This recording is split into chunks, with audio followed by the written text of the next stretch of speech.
La regla era absoluta, una sentencia grabada en el ADN de nuestra familia.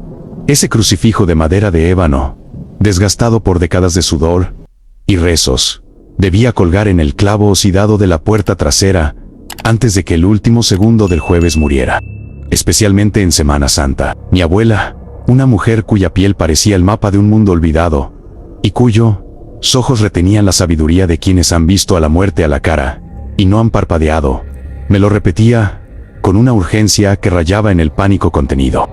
El panteón no duerme en estos días, hijo, decía, mientras sus dedos nudosos acariciaban la madera bendita. La tierra se vuelve porosa, lo que está abajo siente el peso de la ausencia de Dios, y si no hay una señal en la puerta, ellos creen que la casa es una extensión de sus tumbas.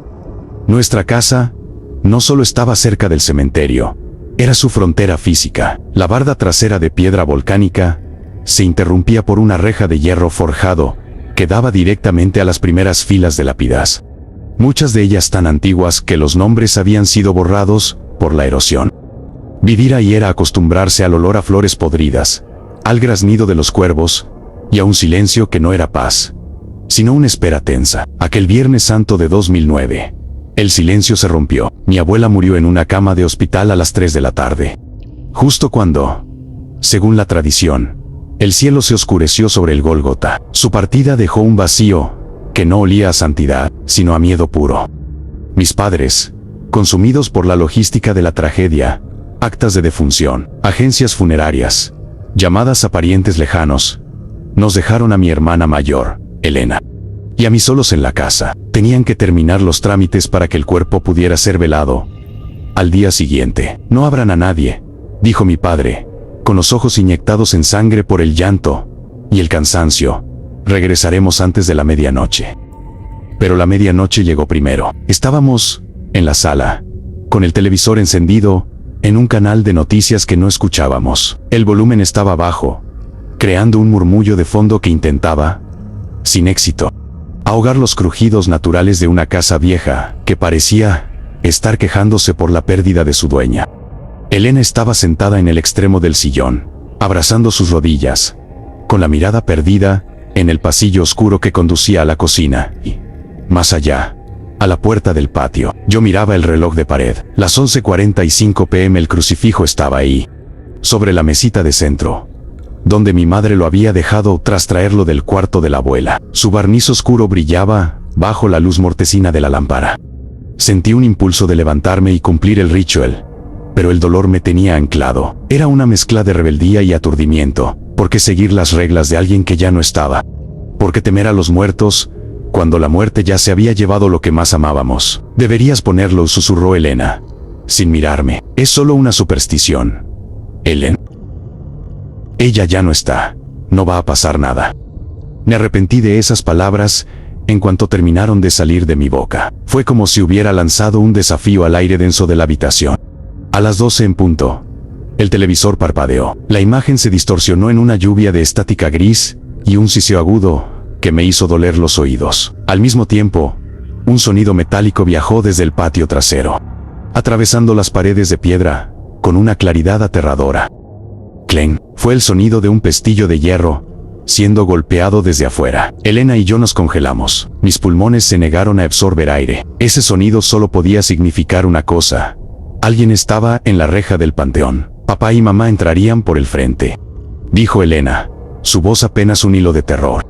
Nos levantamos, como autómatas. El miedo es una fuerza gravitatoria que te arrastra hacia lo que más temes. Caminamos por el pasillo, hacia la cocina. No encendimos las luces. La luz de la luna, una esfera pálida y enferma, se filtraba por la ventana sobre el fregadero, proyectando sombras alargadas que parecían dedos, intentando alcanzar nuestros pies. Me asomé por el cristal empañado. Al principio, solo vi las siluetas habituales, los cipreses negros contra el cielo gris, las cruces torcidas del cementerio, pero luego, el movimiento. No era una persona, eran varias, emergiendo de la neblina que siempre se formaba entre las tumbas en las madrugadas húmedas. Vi siluetas humanas, pero sus movimientos eran erráticos, espasmódicos. No caminaban, se arrastraban con una determinación mecánica. Vi a un hombre con un traje raído, cuya mandíbula colgaba de un lado como si el hueso hubiera desaparecido. Vi a una mujer con el cabello enredado en raíces secas, cuya piel tenía el color de la cera vieja. No emitían sonido alguno, pero el aire a su alrededor parecía vibrar con una estática maligna.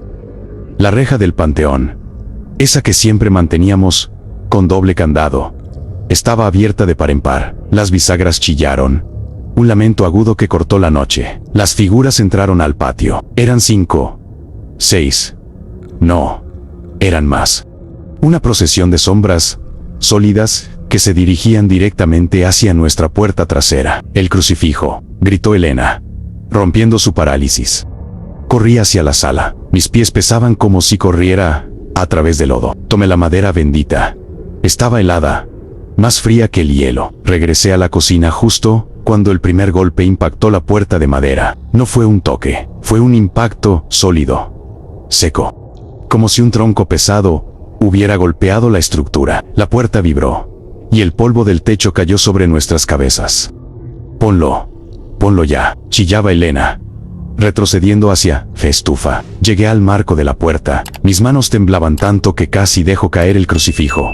Busqué el clavo. Estaba ahí, desgastado por años de uso. Justo cuando iba a colgarlo, algo golpeó el cristal de la parte superior de la puerta. Una cara se pegó al vidrio. No tenía ojos, solo cuencas profundas llenas de una negrura que parecía succionar la poca luz de la luna. La piel estaba pegada al cráneo, amarillenta y tirante. La boca se abrió, revelando una hilera de dientes rotos y negros. Y de ella salió un susurro que se filtró por las rendijas de la madera. Déjanos entrar, nieto. Tu abuela nos prometió el calor de la casa. La voz no venía de afuera. Resonaba dentro de mi cabeza, con el timbre de 1000 voces, secas, hablando al unísono. El terror se convirtió en una náusea violenta. Con un grito primigenio, enganché el crucifijo en el clavo. El efecto fue instantáneo.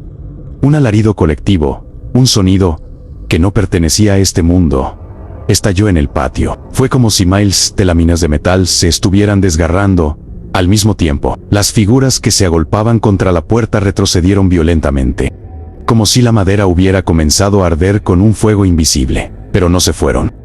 Se quedaron en el patio, formando un semicírculo alrededor de la puerta. Se quedaron ahí, parados bajo la luz de la luna, mirándonos con sus cuencas vacías. El murmullo comenzó entonces, un murmullo bajo, rítmico, un salmo invertido que hacía que las paredes de la cocina empezaran a sudar una humedad oscura y pestilente.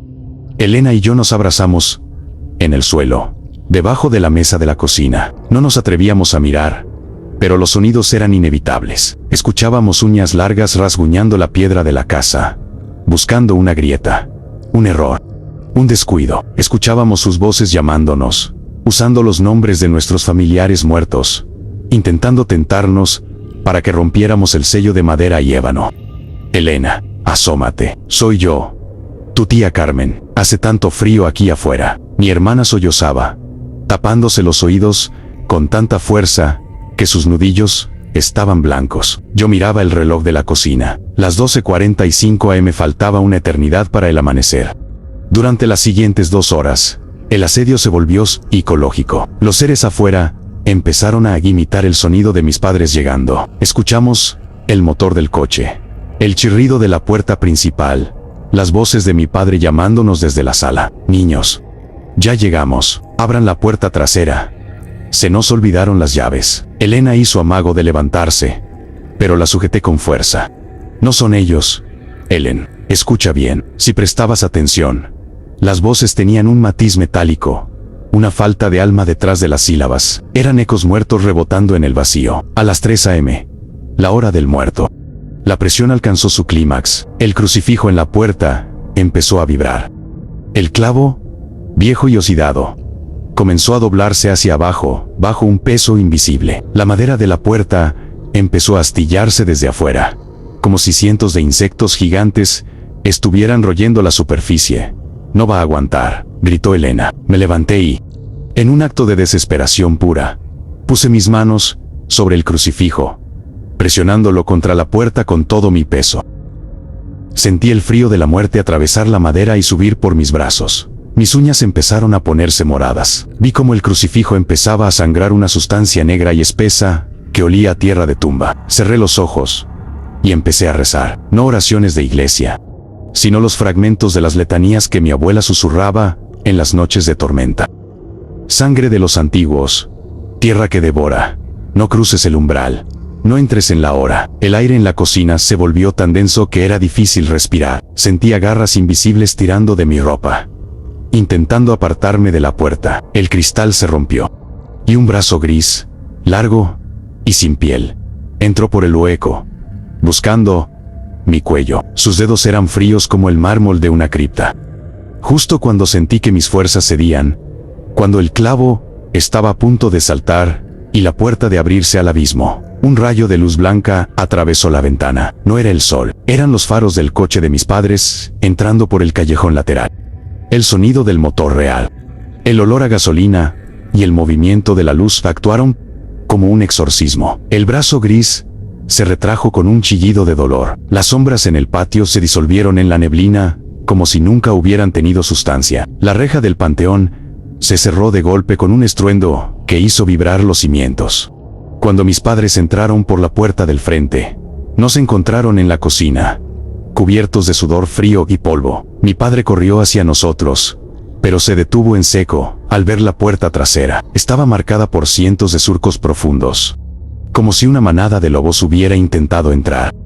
El cristal estaba hecho añicos, y el crucifijo de ébano, estaba partido por la mitad, colgando apenas del clavo doblado. ¿Qué hicieron?, preguntó mi madre, con la voz quebrada. No respondimos. No había palabras para explicar que la muerte no se había conformado con llevarse a la abuela, que había venido por el resto de nosotros. Vivimos en esa casa 5 años más. Nunca volvimos a dejar el crucifijo fuera de su lugar. De hecho, mi padre mandó reforzar la puerta con acero y soldar la reja del panteón. Pero cada Semana Santa, desde las 12 hasta las 3 de la mañana, el aire en esa cocina se vuelve irrespirable.